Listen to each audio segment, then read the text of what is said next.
UMKM, selamat datang di podcast Rujak Viral Rumah BW Jakarta. Nah, pada kesempatan kali ini, saya selaku moderator di podcast pada hari ini. Dan di sini kita bakalan membahas hal yang tentunya sangat menarik, inspiratif, dan juga menambah wawasan para pelaku UMKM. Nah, pada episode kali ini kita akan membahas salah satu hal yang mungkin sering dianggap sepele nih untuk para pelaku usaha. Padahal sebenarnya sangat penting dalam menjalankan usaha, yaitu tentang pembukuan dan juga pengelolaan keuangan usaha.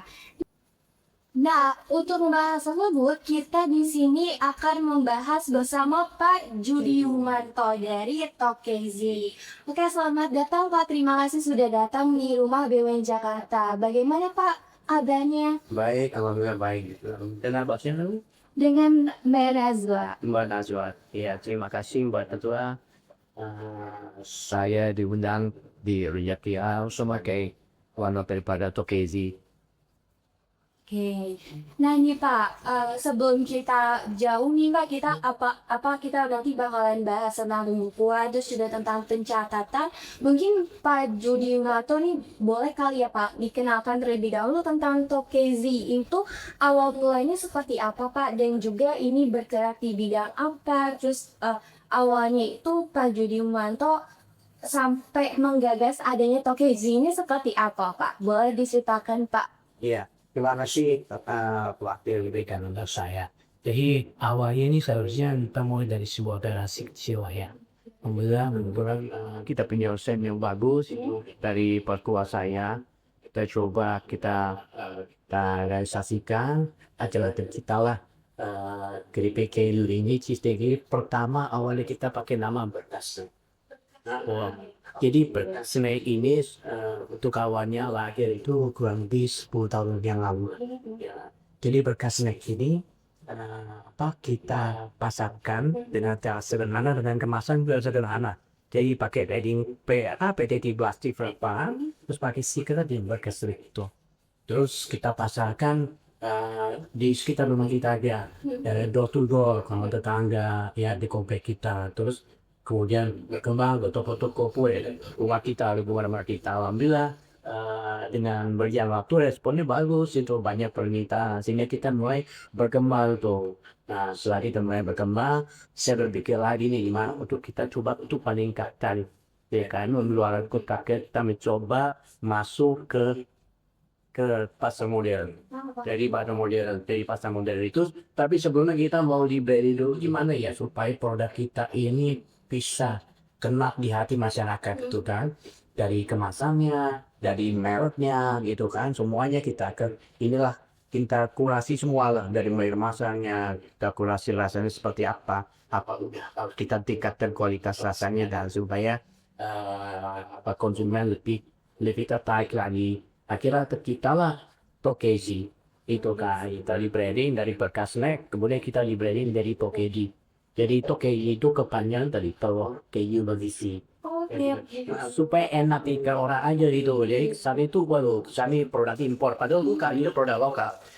Cuma cepat enak didengar, bisa gua ekspor gitu kan. Pakai Tokezi keren gitu kan. Oke, digital Tokezi baru kita mulai masarkan ke pasar-pasar modern. Akhirnya perkembangan itu Tokezi kan makin pasar, alhamdulillah kita sudah mulai omset sudah mulai meningkat dengan kita ibani itu. Oke, baik Pak. Ternyata kemarin saya Tokezi itu tuh keju bergizi. Oke, oh benar banget Pak. Sebenarnya bahasanya sangat gizi nih ya Pak. Ini ternyata juga menyentuh hati kaum milenial juga Pak. Dan kalau boleh saya tahu, Tokezi tadi bergerak di F&B kan ya Pak? Udah berapa lama Pak? Iya, habis 10 tahun. 10 tahun ya. Alhamdulillah lah. Jadi Tokezi ini kan seharusnya kita menciptakan produk itu sudah umur seharusnya. Dan produk kita ini bahan bakunya semuanya premium. Jadi boleh disaring ada produk lainnya. Kalau makan produk Tokezi ini biasanya orang makan banyak gitu kan, boleh kan biasa tuh kan. Ini cuma kenyang aja itu. Jadi direct juga produk, karena memang kita minyaknya juga minyak pilihan, ini kita sekali pakai dari kebuang. Dan kejunya juga keju keras yang premium sekali gitu kan, terasa banget kejunya. Dan itu disukai malah anak.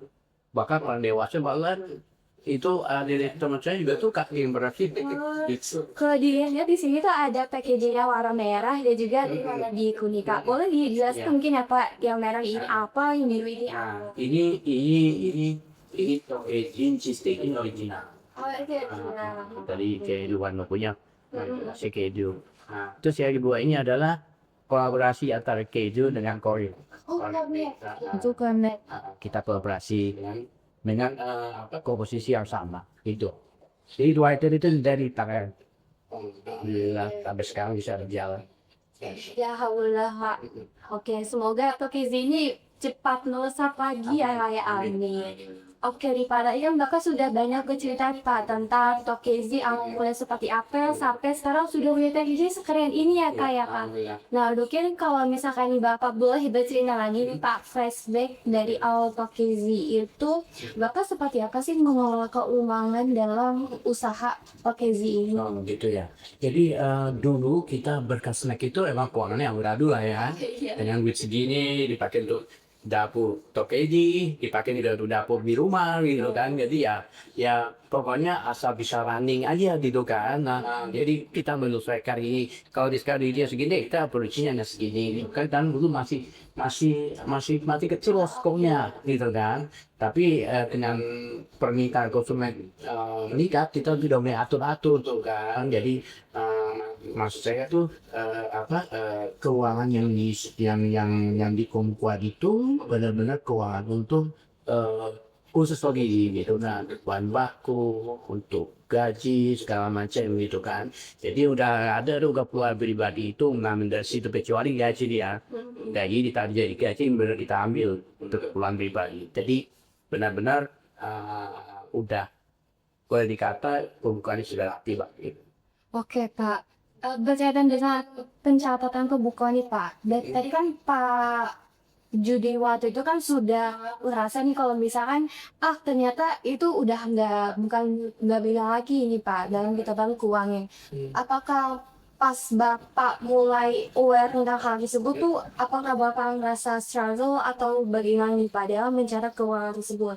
Karena tadi kan Bapak menjelaskan bahwasannya masih bercampur dengan lingkungan rumah tangga ya Pak.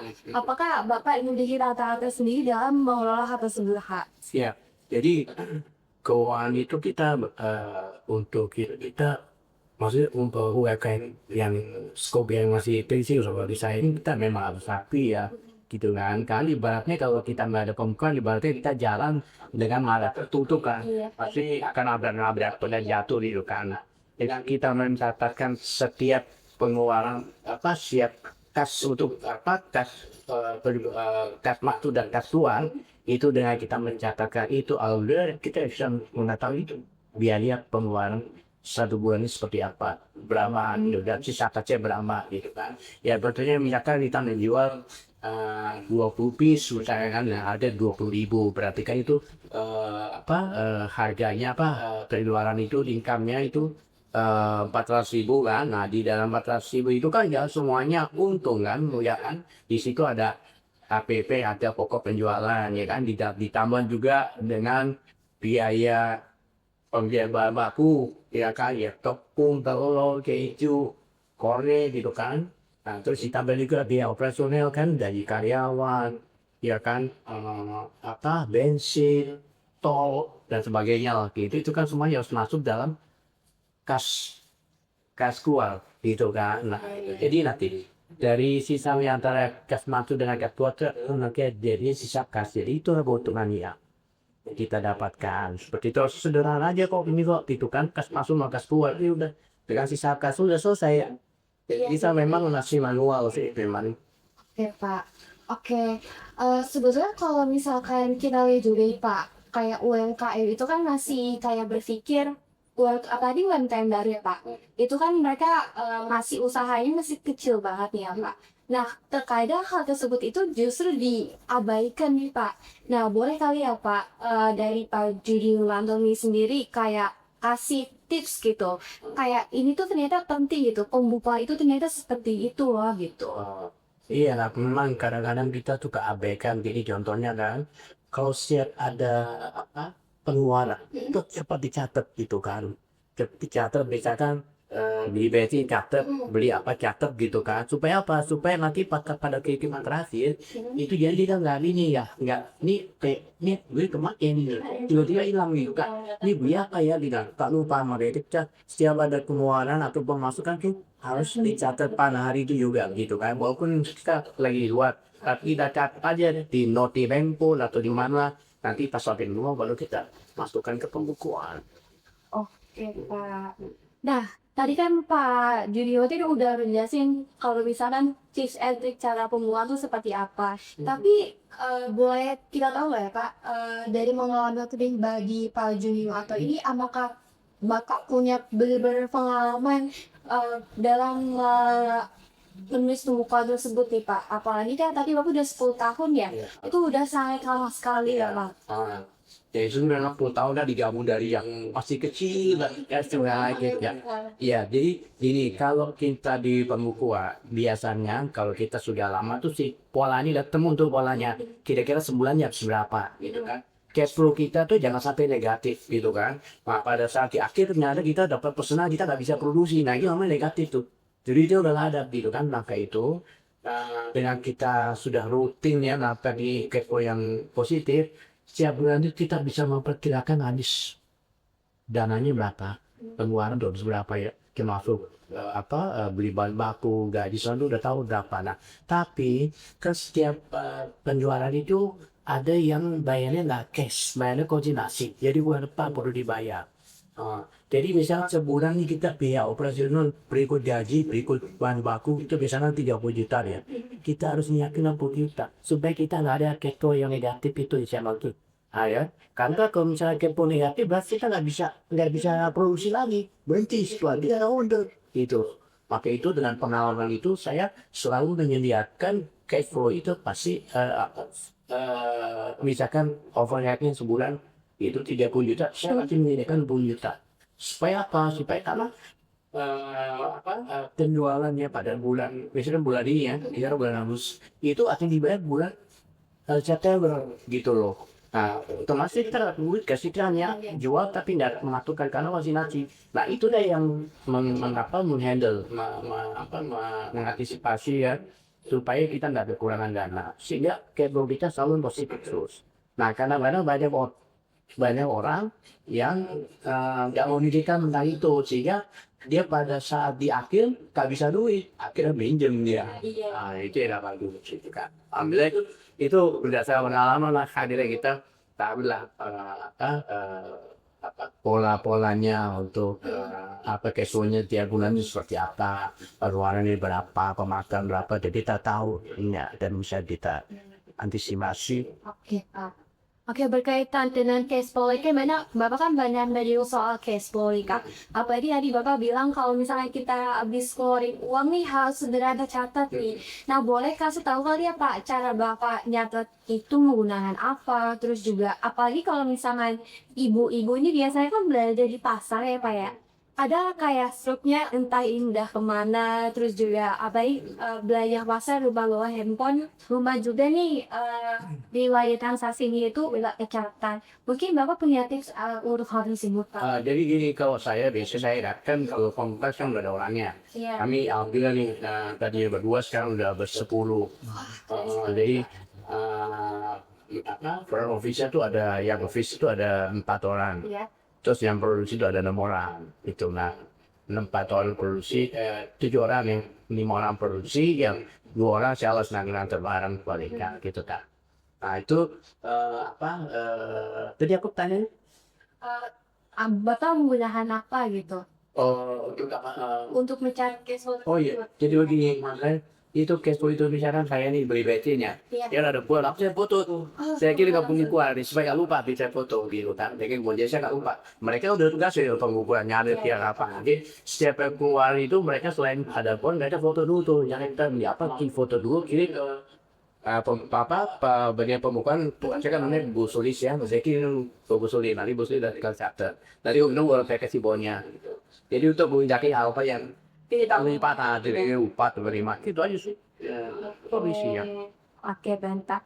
Ternyata sangat rapi sekali ya TVC ya Pak ya. Alhamdulillah. Yang kau bilang. Nah, tadi kan udah sangat rapi nih Pak tumbuhannya. Dari awal Bapak merintis Tokezi ini sampai akhirnya umumnya tumbuhan yang sangat rapi nih Pak. Kira-kira perubahan yang sangat dirasakan oleh Bapak nih Pak di Tokezi ini apa sih Pak itu? Ya, alhamdulillah, maksudnya sistem kan jadi berjalan nih, ya kan? Alhamdulillah, jadi semuanya bisa under control lah, semuanya bisa under control. Jadi pengeluaran-pengeluaran itu nggak ada yang berupaan gitu loh, semuanya hari ini bisa tercatat dan keuntungannya jelas gitu kan. Berapa nih marginnya gitu kan, profit marginnya berapa, udah di akhir tuh ketahuan dia akan bulan. Oke. Nah, kalau misalkan boleh diceritakan sedikit saja, Pak, perubahannya sebelum dan sudah itu dalam kasus yang nyata Bapak rasakan itu seperti apa, Pak? Ya, jadi gimana ya?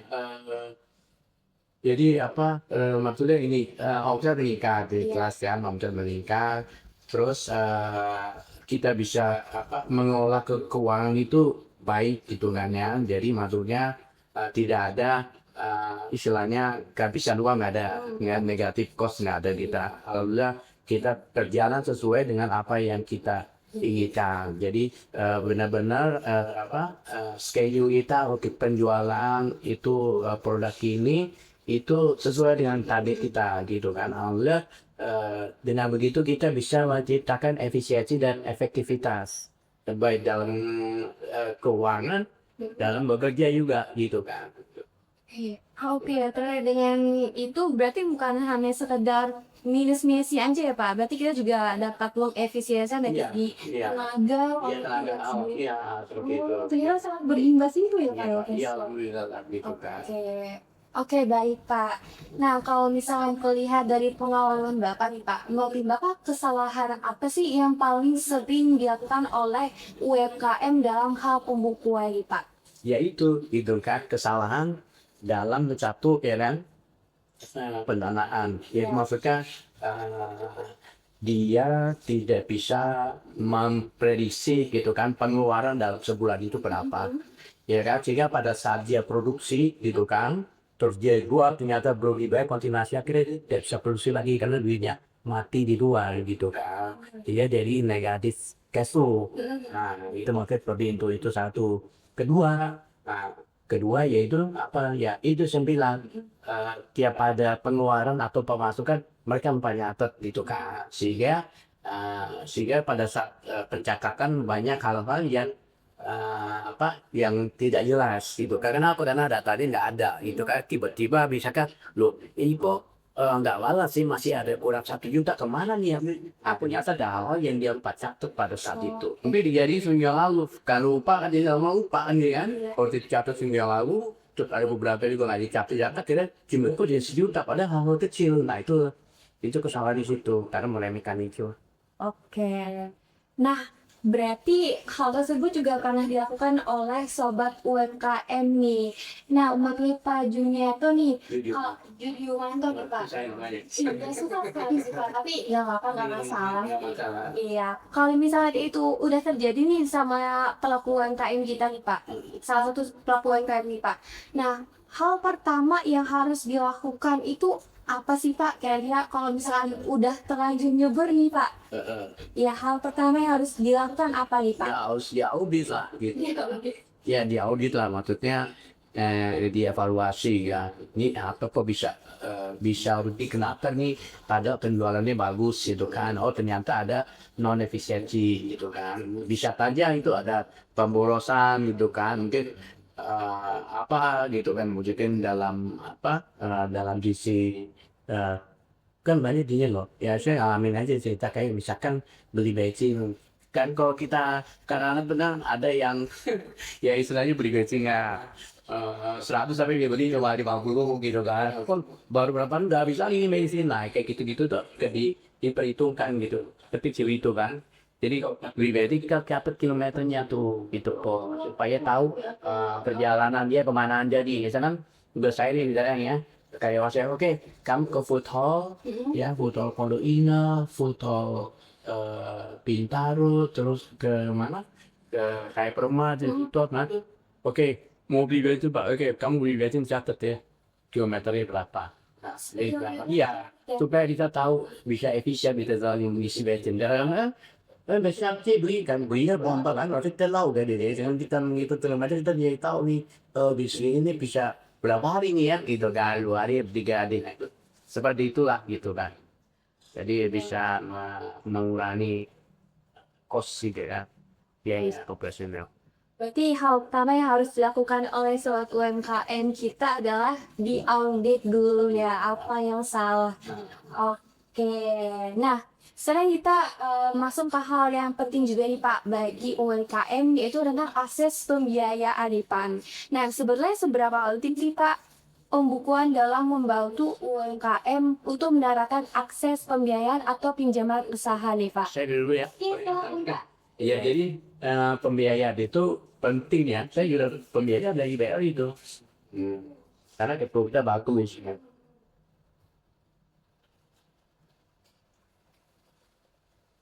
Sorry, tadi pakai sebelumnya. Iya, silakan tidak apa-apa. Jadi gini, itu pembiayaan itu penting kan. Maksudnya gitu.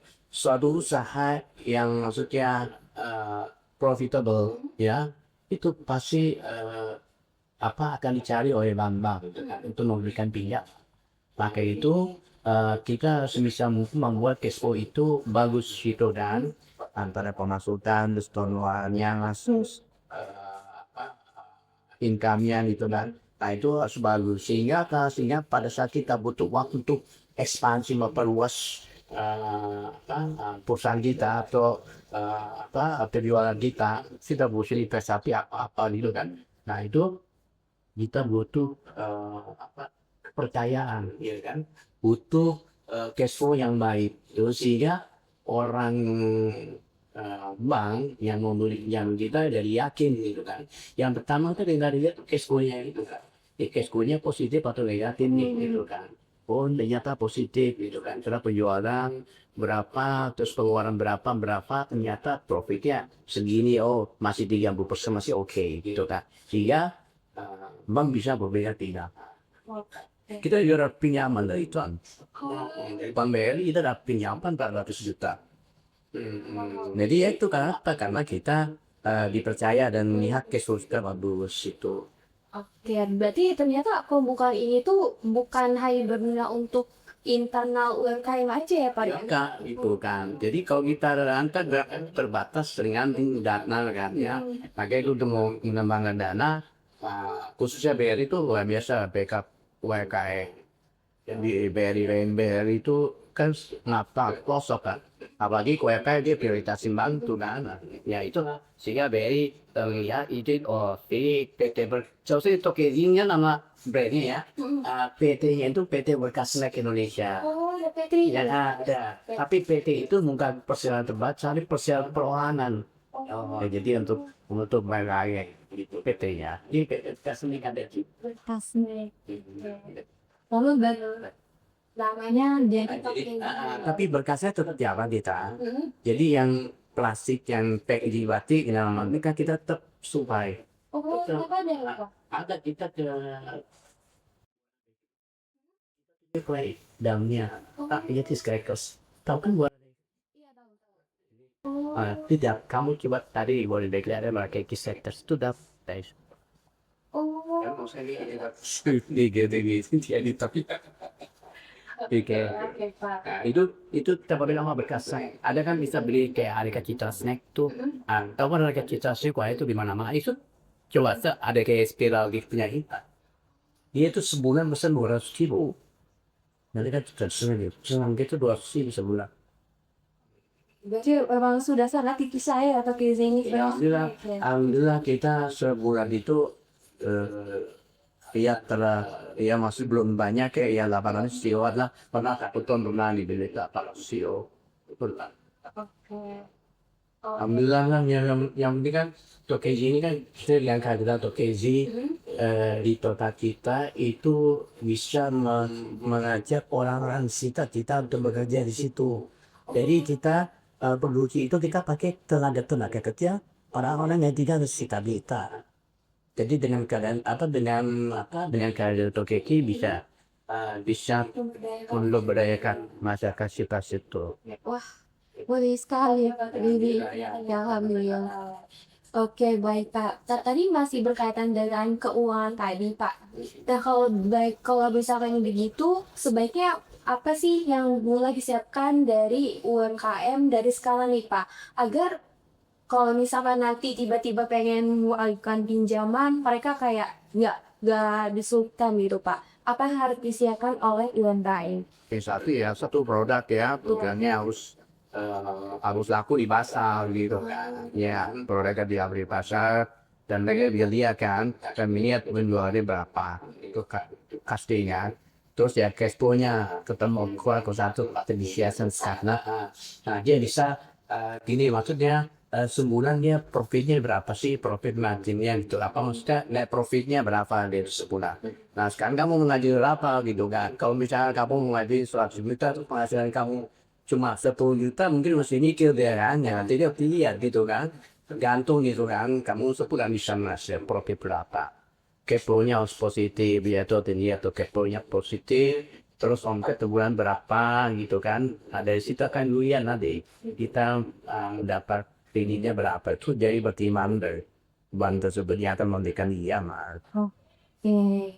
Berarti selain produk yang sudah laku dipasarkan nih, Pak, ternyata cash flow itu sepenting itu ya, Oke Pak? banget, terbaik itu ada dirian karena penyakit kita tahu posisinya perusahaan seperti apa nih, posisi UMKM seperti apa nih, gitu. Apa utuh tadi gitu kan, terlihat di simulasi. Oke, Pak. Nah, mau sekali nih, Pak. Pak Judinanto sudah memberikan banyak insight terkait dengan pembukuan yang secara rapi, dan dari obrolan kita bersama Kak Judinanto, kita juga dapat mendapatkan penjualan sebanyak-banyaknya nih. Kalau misalkan sudah meletakkan pembukuan yang sangat rapi. Nah, di sini kita juga dapat belajar dan juga mengetahui mencatat dan mengelola keuangan usaha dengan baik yang tadi sudah dijelaskan oleh Pak Judimanto. Nah, boleh kali ya Pak, sebelum kita tutup podcast pada kali ini, boleh Pak Judimanto menyampaikan satu pesan untuk para pelaku UMKM yang masih mencatat resikonya sangat berantakan mungkin ya Pak. Boleh kasih pesan kali ya Pak? Ya, jadi tips saya ya untuk UMKM ya sedini mungkin kita harus segala sesuatu yang baik pengeluaran baik pemasukan kita bukukan di dalam pembukuan supaya jelas ya kan. Jadi nanti duitnya kemana tuh tahu gitu kan, ya duitnya di mana di mana cetan nih ya biji kan tuh apa tuh istilahnya.